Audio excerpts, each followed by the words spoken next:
Olá, turma! Na aula de hoje, daremos continuidade à nossa disciplina de Economia Monetária, abordando uma das primeiras teorias para discutir o papel da moeda na economia, que é a teoria da monetária da escola clássica. A escola clássica é essa que vai abarcar o Adam Smith, o Ricardo, o Mill e o Sé.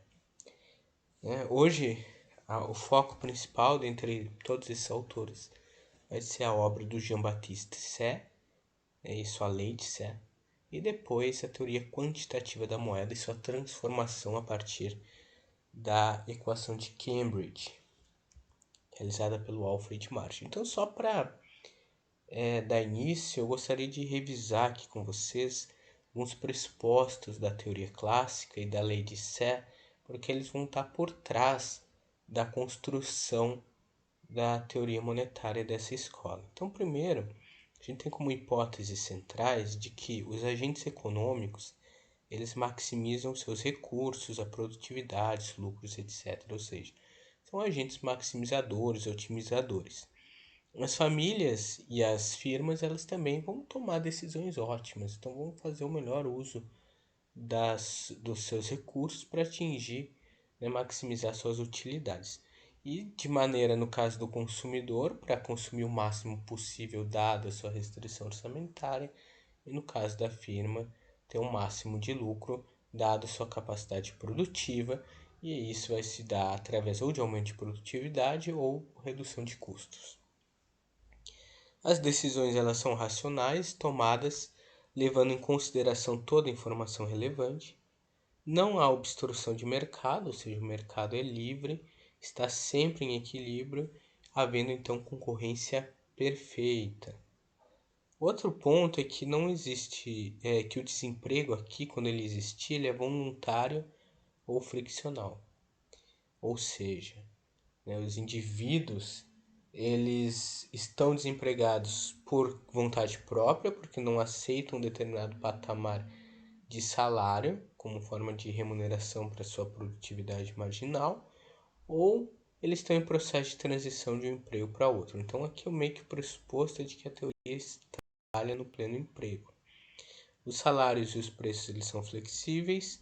O governo ele não deve intervir no mercado, então a teoria clássica ela pressupõe a ideia de laissez-faire. E a moeda, e aqui já adiantando o principal aspecto da teoria monetária da teoria clássica, é que ela é uma moeda exógena e neutra. Ou seja, ela não afeta o volume das transações, apenas o nível de preço. Então não é porque tem mais moeda que as pessoas produzem mais. A moeda não tinha fins de entesouramento, apenas de troca de unidade de conta. A demanda, procura agregada, era determinada pela oferta agregada. Então, o nível da renda nacional ele é determinado pelo tamanho do produto nacional. Então, para fazer uma economia crescer, é necessário aumentar a produtividade do trabalho, aumentar a produção, seja na indústria, na agricultura, etc., mas não está ligado necessariamente aos fatores da demanda.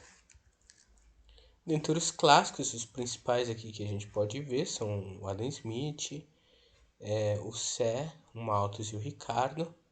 E depois eles vão se subdividir aqui em algumas escolas, o Rafa discutindo os neo-ricardianos, o Marx, que também parte do Ricardo, olhando mais para a ideia da teoria do trabalho, do valor trabalho, e com isso vai levar influenciar, entre outros, a Rosa de Luxemburgo e o Kalec, e o Stuart Mill, que faz uma síntese da teoria clássica tradicional.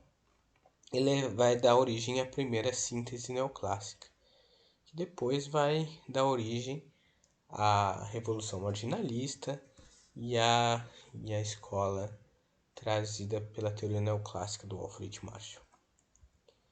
Então, desses autores, como eu disse, a gente vai olhar só o Jean-Baptiste Say, que é o criador da lei de Say. E o Say ele vai ser o principal intérprete francês da obra de Adam Smith. Então ele vai pegar a obra do Adam Smith, vai traduzir para o francês e também vai usar ela para interpretar a realidade vivida pela França. Mais do que isso, o Jean-Baptiste Say vai trazer alguns conceitos para tentar explicar elementos da teoria do Adam Smith que não são tão bem delimitados na obra dele. Entre eles, a ideia de mão invisível. Então, para explicar a mão invisível, o Jean-Baptiste Say desenvolve o que é chamado de lei de Say. Que a lei de Say vai dizer que a oferta cria sua própria procura. Ou seja, que os mercados eles se encontram equilibrados à medida em que oferta e demanda são sempre iguais. Por quê? Porque o que cria a demanda é a oferta. Então, só tem demanda à medida que existe um nível de produto igual, que vai gerar um determinado patamar de salário, de remuneração, de renda, de lucro, de aluguéis, etc., para dar, então, origem à compra desses produtos produzidos de maneira agregada. A lei do mercado, aqui a ideia de liberalismo, vai definir que a economia de mercado possuiria um mecanismo de controle automático que a levaria para o equilíbrio. Dessa forma, a gente não precisaria de intervenção estatal. A produção, ela implica em uma remuneração que vai se transformar imediatamente em procura. A moeda, como meio de troca, não seria usada como meio de reserva de valor, ou seja, não seria entesourada.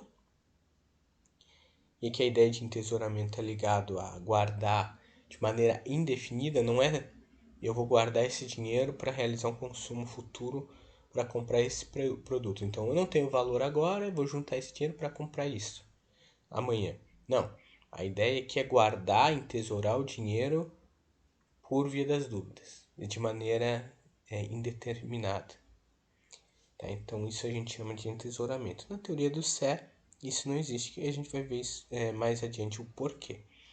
À medida em que todo o dinheiro recebido fosse imediatamente gasto em consumo, ficaria assegurado o funcionamento da lei de Sé. Tá? Então, para ter esse equilíbrio da lei de Sé entre oferta e demanda, é necessário que toda a renda seja gasta em produto. Se uma parcela for entesourada, então isso não vai acontecer. Dessa maneira, a lei de Sé não funcionaria. O enunciado original da lei de Sé simplesmente diz que sempre haveria demanda suficiente para absorver a produção corrente, qualquer que fosse o nível dessa. Isso seria obtido da adoção das seguintes premissas. Primeiro, produzir é querer comprar e produzir é poder comprar. Dessa maneira, a lei de Sé pressupõe que os requisitos para a existência da demanda efetiva pelas mercadorias, o desejo e a capacidade de comprar, se encontram implícitos no próprio ato de produzi-las. Então, pegando lá direto do Sé, ele vai dizer que é bom observar que um produto acabado oferece sempre, a partir desse instante, um mercado para outros produtos equivalentes a todo o montante de seu valor. Com efeito, quando o último produtor acabou seu produto, seu maior desejo é vendê-lo para que o valor desse produto não fique ocioso em suas mãos. Por outro lado, porém, ele tem igual pressa de desfazer-se do dinheiro que a sua venda propicia, para que o valor do dinheiro não fique ocioso. Ora, não é possível desfazer-se do dinheiro senão procurando comprar um produto qualquer. Vê-se, portanto, que só o fato da criação de um produto abre, a partir desse mesmo instante, um mercado para outros produtos. Ou seja, vamos supor aqui o caso de um setor industrial, uma indústria metalúrgica. Daí a gente tem lá nosso trabalhador e ele produziu, sei lá, uma engrenagem mecânica. E para a produção dessa engrenagem, ele teve um pagamento, uma remuneração, uma renda. Tá? Então a renda ela vai nascer desse produto. Quando ele for ir para o mercado, assim como ele produziu bens, em outro mercado vão ter se produzido outros bens. Então o que acontece? A remuneração produzida no setor metalúrgico vai ser gasta no setor têxtil, no setor de serviços, no setor de habitação, etc. Então, o que vai acontecer é que os diferentes setores da economia vão acabar se equilibrando. Então, quando se produz um produto, uma mercadoria num setor, ele vai ser absorvido por outro. Né? E isso garantiria os mecanismos de equilíbrio da economia. Além disso, duas proposições fundamentais da lei de Sé são que a produção renda é sempre gasta e todo nível de produção é solvável. Ou seja, aqui mais uma vez, a gente não tem tesouramento, a gente está pressupondo que a renda é sempre gasta e que a gente pode comprar qualquer coisa. Tá? Dessa maneira, o produto nacional vai ser igual à renda nacional, que é igual à despesa, o dispêndio nacional, onde o PN é o produto nacional, RN é renda nacional e DN é despesa nacional. Uma vez aceitas as premissas da lei de Sé, conclui-se que os indivíduos utilizarão toda a sua renda proveniente da venda de sua produção no mercado para adquirir outras mercadorias. Uma vez que a satisfação de necessidades presentes ou futuras é a razão de ser da produção, de tal maneira que a simples ocorrência de atividade produtiva demonstra que os indivíduos desejam comprar outras mercadorias. Esta percepção, por sua vez, invalida a crítica de senso comum à lei de Sé, segundo a qual a oferta de mercadorias pode se tornar excessiva porque os indivíduos que têm capacidade para adquirir bens podem não ter o desejo de fazê-lo.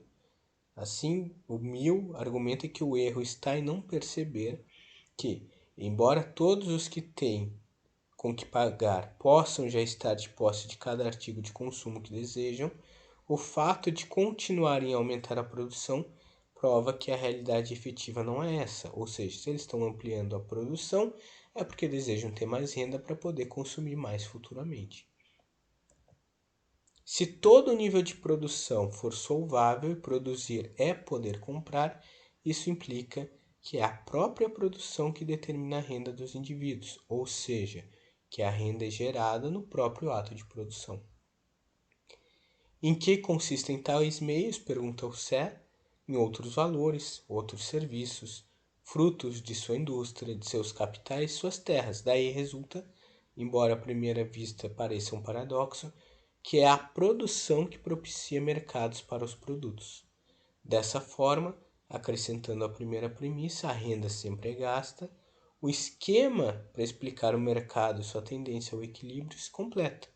Os indivíduos produzem porque querem comprar outros produtos e, ao produzirem, obtêm os meios necessários para fazê-lo.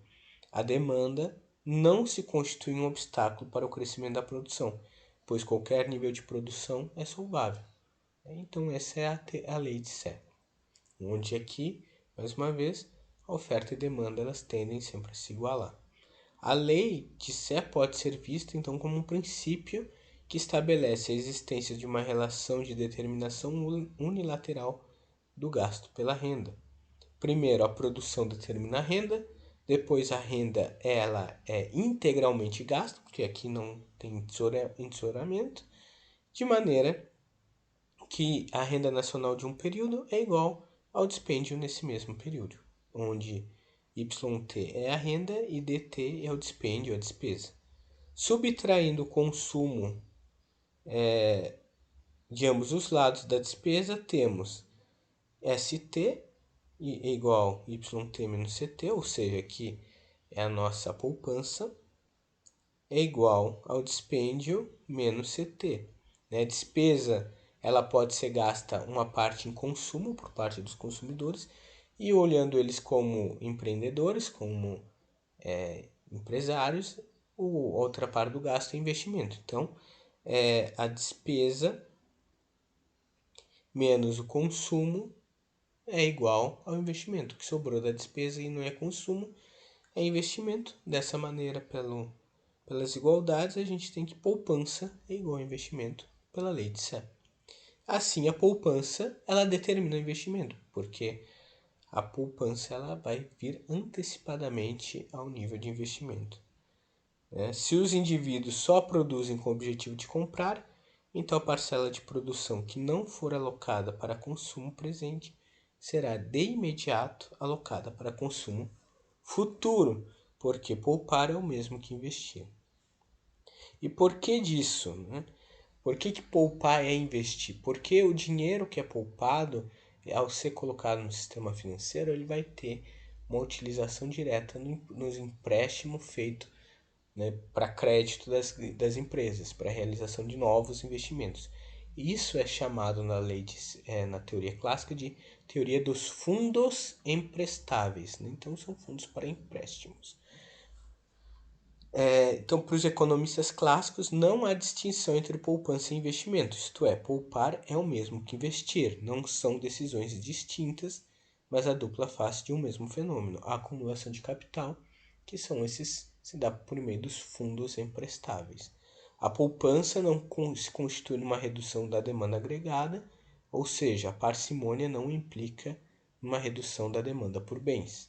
Isto porque tudo que não for gasto com a compra de bens de consumo o será com a compra de bens de investimento.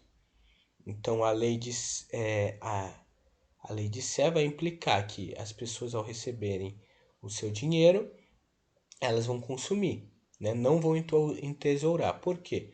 Porque uma parte é gasta com consumo para subsistência, outra parte é depositada, por exemplo, na poupança, no sistema financeiro, vão para esses fundos emprestáveis. Esse dinheiro não fica parado, ele vai ser transformado em crédito, circulando pelo sistema financeiro e sendo ofertado então para as empresas realizarem investimentos, e esses investimentos gerando nova renda dentro da economia. Então, por esse motivo, o dinheiro ele não é entesourado, ele não fica parado, empossado no sistema financeiro. E também vai se dar conta que esses novos investimentos eles vão estar ligados a essa parcimônia dos agentes, né? Então, é a poupança gerando novos investimentos produtivos. Isso tem uma implicação para as crises econômicas dentro da lei de Sé, que ele vai dizer que, ao se aceitar a lei de Sé, não implica na negação da possibilidade de ocorrência de crises econômicas, mas essas crises elas vão ter um caráter muito mais setorial do que sistêmico, ou seja, vão estar ligados a mercados específicos dentro da economia e não ao sistema capitalista como um todo. Então, por isso, com efeito, todos os economistas reconheceram a possibilidade de ocorrência de divergências entre a composição setorial da oferta e a composição setorial da demanda, de forma que haveriam algumas mercadorias em excesso de oferta nos mercados. A contrapartida dessa situação é que existiriam outras mercadorias com excesso de demanda. A nível agregado, contudo, a magnitude da oferta seria igual à magnitude da demanda. Logo, manter-se a condição de equilíbrio, onde oferta agregada é igual a demanda agregada. Ou seja, a gente pegando o sistema econômico como um todo, pela lei de Sé, a gente teria, por exemplo, a ocorrência de uma crise de, por exemplo, excesso de produção ou de falta de produção no setor agrícola.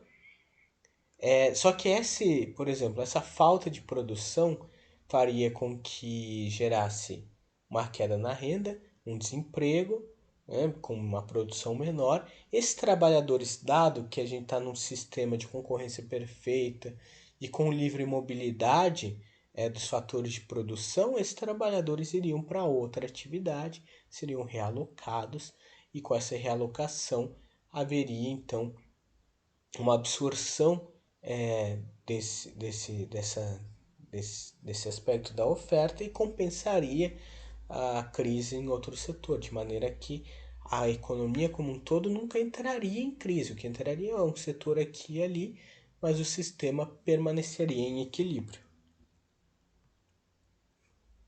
Sobre a moeda, a lei de Sé vai colocar que a existência da moeda faz com que os atos de compra e venda das mercadorias sejam separadas no tempo. Ou seja, eu ganho o meu dinheiro agora, mas eu gasto, eu trabalho agora, ganho meu dinheiro mais para frente, no final do mês, mas eu preciso consumir agora. Então, existe um período dentro, por exemplo, num mês, em que o trabalhador ele não vai receber rendimento novo, mas ele precisa consumir. Tá? Então, a moeda ela acaba cumprindo esse fator. Né? Vai ser uma parcela da renda em que o trabalhador retém consigo para poder compensar essa diferença intertemporal e poder realizar suas compras. Tá? Então, aqui olhando o exemplo, a gente tem que ao vender um produto, o indivíduo não é obrigado a gastar imediatamente o resultado dessa venda, ele pode adiar a realização desse gasto. Tá? Então, ele pode gastar amanhã, depois, daqui 5 meses ou mais tempo. Já a introdução da moeda como simples intermediário de troca é a condição necessária para dar um grau maior de autonomia às decisões de gasto dos agentes econômicos. O dinheiro é apenas a viatura do valor dos produtos. Nesse caso, a possibilidade de adiamento dos gastos, que é introduzida pela moeda, faz com que o corolário básico da lei de Sé seja rejeitado. Os indivíduos produzem, vendem a sua produção no mercado, mas não compram. No período de produção de referência haverá um excesso de mercadorias não vendidas devido à insuficiência de demanda efetiva. Para que a existência de moeda seja uma condição suficiente para o adiamento da decisão de gasto, no entanto, a moeda não deve ser vista apenas como um intermediário de troca, ela deve ser vista como um instrumento de acumulação de riqueza no tempo. Essa função da moeda como reserva de valor não é considerada pelos economistas clássicos, para quem a moeda é um simples intermediário de trocas. Então a ideia aqui é que isso vai ser uma crítica trazida pelo próprio Keynes no capítulo 2 da Teoria Geral. Essa não realização da compra no presente, ela pode levar a um problema de uma crítica interna à lei de Sé. Né? Então, porque a demanda ela não se torna efetiva imediatamente, ela pode ser postergada. Para isso, para ter essa compensação, é necessário o funcionamento dos fundos emprestáveis. À medida que eles existem na economia, a gente consegue ter uma situação em que o indivíduo receba uma determinada renda, não a gaste, mas esse dinheiro não fique parado. Né? Ele continue circulando e fazendo com que, compensando o não gasto de um agente, vai gerar uma demanda para outro através do crédito. Então, se eu não gasto, o meu dinheiro vai para o banco, isso gera crédito para outro indivíduo poder gastar no meu lugar e a economia continuar equilibrada. Tá? Então, essa é a teoria da lei de Sé. Tá? Depois disso, ela vai ser melhor desenvolvida. Então, aqui a gente vai entrar brevemente sobre a evolução da teoria clássica da moeda até chegar na teoria quantitativa da moeda. Tá? Então, primeiro, a ideia do estudo da moeda ela vai se iniciar com David Hume, onde o preço dos bens é uma relação entre a quantidade de moeda e a quantidade de mercadorias em uma economia, podendo variar devido a mudanças nos níveis de qualquer uma dessas variáveis. O Milton Friedman, por exemplo, ele vai ser um dos autores que gostava muito, né, e defendia muito a análise do Hume sobre moeda, afirmando que ela podia ser lida com proveito pelos economistas da atualidade. Já para o Adam Smith, a oferta de moeda ela deve ser bem regulada para poder, dado essas questões trazidas pelo Hume, não afetar de maneira drástica o nível de preço dentro da economia. Tá? Já no fim do século XVIII ou início do século XIX, a gente vai ter um cenário em que ocorre a chamada controvérsia entre a Currency School e a Banking School, que é chamada de controvérsia bulionista, onde teve seu auge ali em 1810, e com participação, inclusive, do Davi Ricardo. Então, o contexto dessa celeuma foi que durante as guerras napoleônicas, o Banco da Inglaterra ele suspendeu o resgate de suas notas por barras de ouro. Então, acabou com a questão do lastro. Então, as emissões feitas pelo Banco da Inglaterra não tinham lastro para financiamento. E isso gerou um aumento da inflação. Aí o debate que ocorria na Inglaterra era qual que era o motivo dessa inflação. A Currency School, que tinha como principal expoente o Davi Ricardo, dizia que a causa da crise, a causa da inflação, seria exatamente a emissão excessiva de moeda, né? Onde os preços, né, o P, são iguais a uma função da oferta de moeda. Então, eles são função da moeda. Quanto mais a oferta de moeda, maior o nível de preço. Já a Banking School, que tinha como expoente o Bosanquet, a moeda deve acompanhar o nível de produção. Então, se o nível de moeda for controlado, o nível de produção se reduz. Então, a moeda é, para eles, uma função dos preços, é o contrário. Tá? Então, enquanto que para o Davi Ricardo o excesso é a oferta excessiva de moeda que aumenta os preços, pro pro pro Bosanquet, para a Banking School, é o excesso é o nível de produção ser mais baixo ou mais alto que acaba fazendo com que a oferta de moeda seja mais alta ou mais baixa. Então, a questão é que tem que haver um controle da oferta de moeda de acordo com o nível da produção. Outra escola que vai entrar no debate era a ideia dos bancos livres, que defendiam um sistema emissor autorregulado pelo mercado, então sem um banco central, para que a moeda ela surgisse de maneira mais endógena dentro do sistema econômico. No Brasil, esse debate, vocês devem ter visto lá em Economia Brasileira, ele vai surgir no debate entre o Rui Barbosa e o Joaquim Murtinho, entre o Rui Barbosa, um papelista, que era defensor da emissão de moeda para financiar financiamento industrial, e o Joaquim Murtinho, um metalista, que defendia o lastro em ouro e a manutenção do padrão ouro. Eu não vou entrar nesse debate sobre esses dois autores, mas porque vocês já viram isso em Economia Brasileira, mas fica aqui uma sugestão para observar esse período histórico aqui do Brasil. Esse debate todo da Currency School versus Banking School levou à criação da lei bancária em 1844, em que determinou a limitação do poder de emissão de moeda do Banco da Inglaterra e a vitória do quantitativismo. Então foi uma vitória da Currency School, né? Se entendeu, né, a partir da obra do Ricardo, que quem estava correto era ela, ou seja, havia uma relação entre os preços como função da moeda. Então, quanto mais moeda na economia, maior o nível de preço. Evidente que essa limita, então se criava tetos para emissão de moeda pelo Banco da Inglaterra, mas esses tetos eles eram flexibilizados durante o período de crise econômica e financeira. Em 1911, esse debate ele é retomado pelo Irving Fisher, quando ele publica The Purchasing Power of Money, né, que é o poder de compra do dinheiro, no qual ele vai apresentar sua famosa equação de trocas. E a equação de trocas, ela transforma, faz uma representação matemática desses pressupostos trazidos pela Currency School.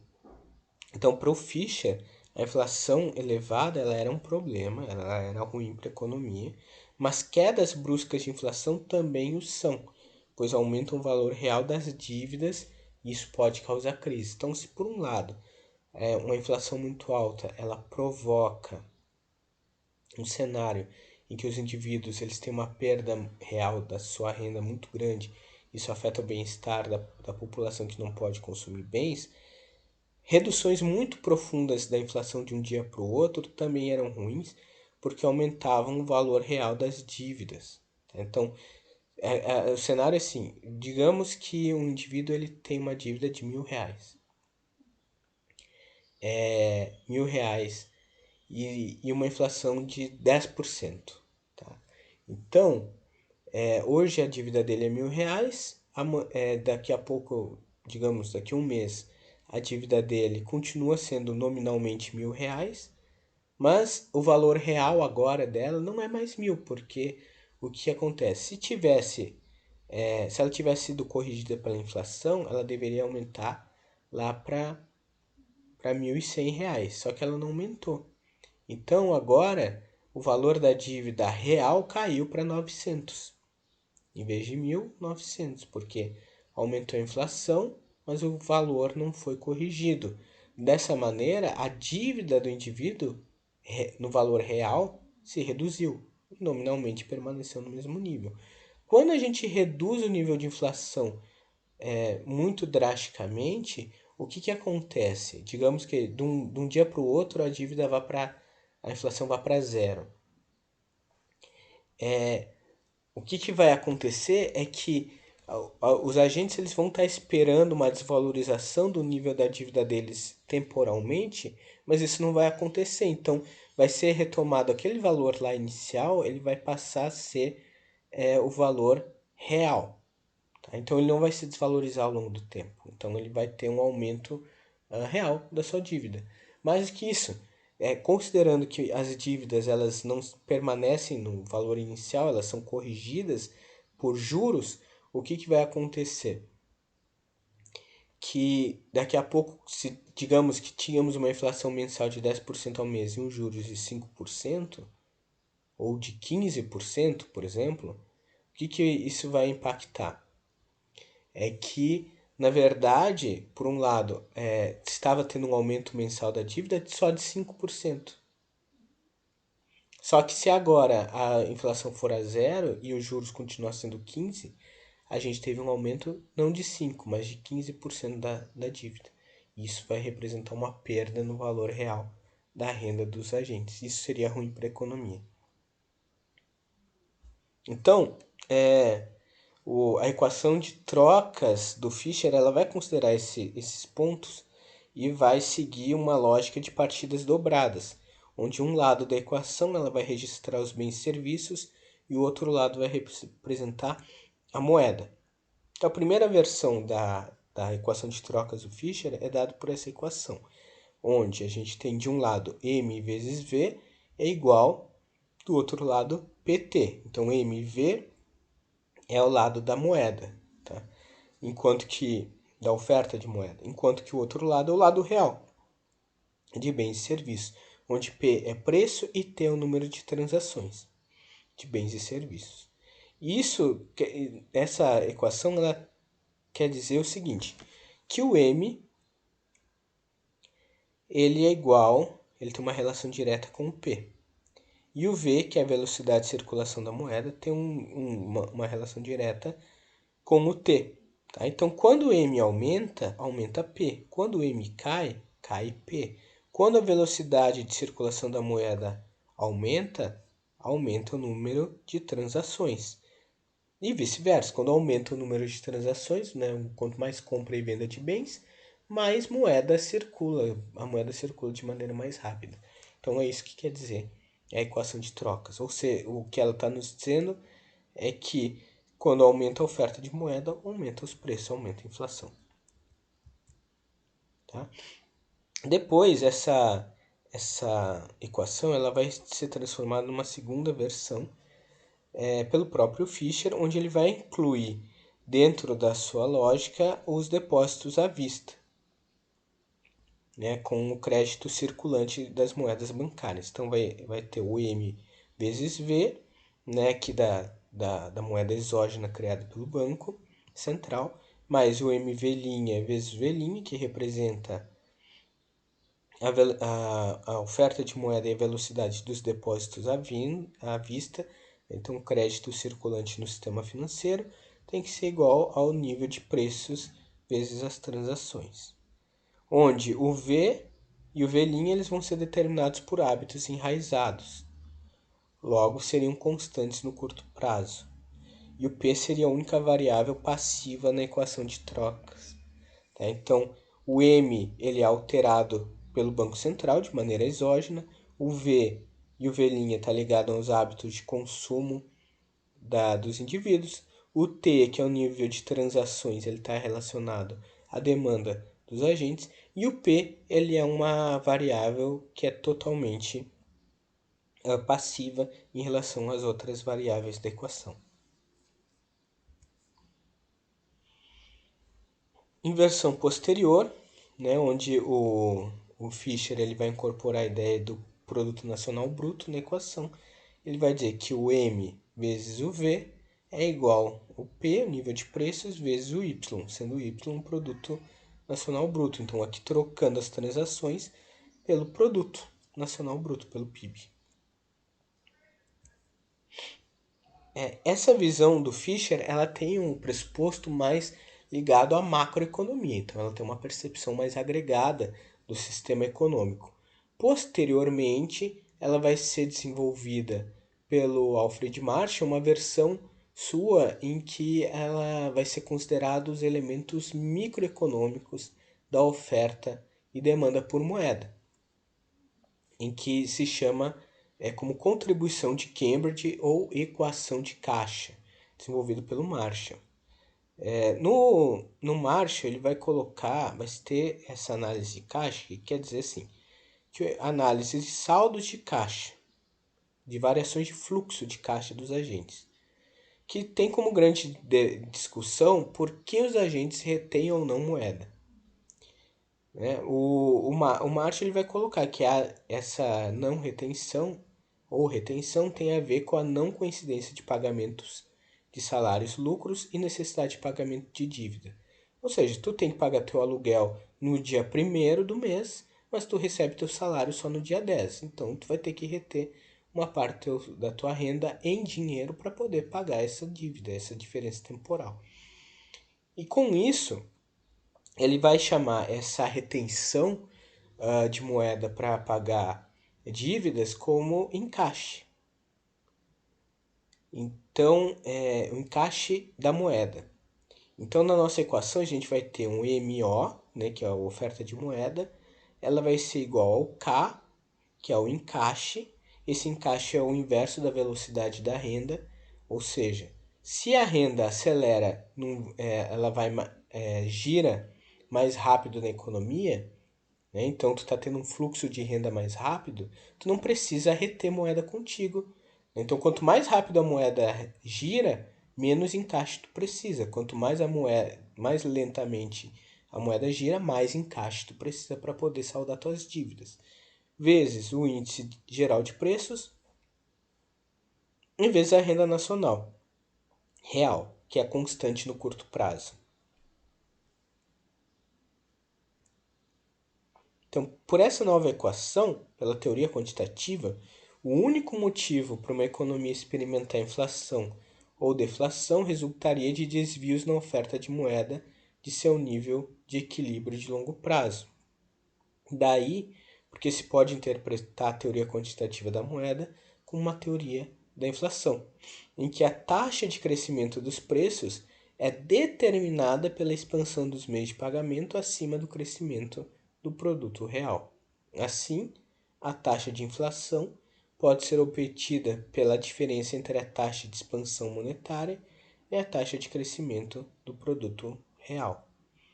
Ou seja, a inflação ela vai representar aquela diferença entre o quanto de moeda foi criada na economia e o quanto de volume de produtos foi criado. Então, se tu tem mais moeda do que produto, tu vai ter inflação, vai ter aumento do nível de preços. Então, se vai ter um nível de aumento de preços, quanto vai ser? Vai ser de acordo com essa diferença. Então, quanto mais moeda em relação ao nível de produto, maior a inflação. Quanto menos moeda, menor o nível de inflação. E essa teoria quantitativa da moeda, ela vai ter alguns postulados básicos. No caso, eles vão ser, primeiro, equiproporcionalidade entre moeda e preço, ou seja, eles variam em tamanho igual. Causalidade da moeda para os preços, ou seja, a criação de nova moeda que faz com que os preços aumentem e não o contrário.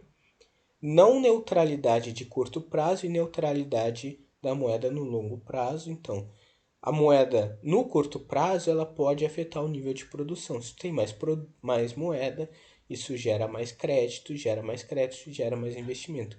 Mas no longo prazo, esse nível de mais ou menos moeda na economia não afeta a decisão de investimento dos agentes, porque no longo prazo estaria muito mais ligado a produtividade do trabalho das empresas, o que está ligado ao nível tecnológico delas. Então, o nível monetário não afeta efetivamente.